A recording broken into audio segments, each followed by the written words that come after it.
Guys, સ્વાગત છે તમારું મારા મિની વ્લોગમાં। આજે તો હું આવી ગઈ હતી પિંજરું લઈને તમને બધાને પૂરવા માટે। ના હવે ઉંદરડા બહુ વધી ગયા હતા પણ આવતા નહોતા। 3 દિવસથી વાટ જોતી હતી પણ એક પણ ઉંદરડો આવતો નહોતો। પછી તો શું પ્લાનિંગ કરવી પડી।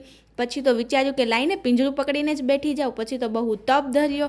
એટલો બધો તપ કરવાનું ફળ તો મળ્યું। આખરે એક ઉંદરડી તો પકડાઈ જ ગઈ। અને હવે આ પિંજરામાં આરામ કરે ત્યાં સુધીમાં આપણે માર્કેટ જઈ આવીએ। માર્કેટમાં ગઈ હતી શાક લેવા પણ આ ચંપલની નવી બ્રાન્ડ જોઈને મને તો ચંપલ લેવાનું મન થઈ ગયું। પછી તો ઘરે આવીને કાંડ થઈ ગયું। ગાજરનો હલવો બનાવતા બનાવતા મારી આંગળીનો હલવો થઈ ગયો। અંતે આટલી મહેનત પછી હલવો હતો તૈયાર। અને આપણે તો ગુજરાતીઓ, આપણા ઘરમાં કંઈ પણ વાનગી બને એટલે પહેલાં ભગવાનને ભોગ ધરવામાં આવે। પછી તો સાહેબ હોરર મૂવીનું શૂટિંગ કરે છે એટલે એમને ડાયલોગ સમજાવવા બેઠી ગયા હતા। સ્ટોરી ખતમ કરીને પછી તો પતિદેવને ચખાડી દીધો હતો હલવો। પછી તો દેવરને ભૂખ લાગી ગઈ એટલે એ પણ બેઠી ગયા જમવા અને પછી અમે પણ જમી લીધું।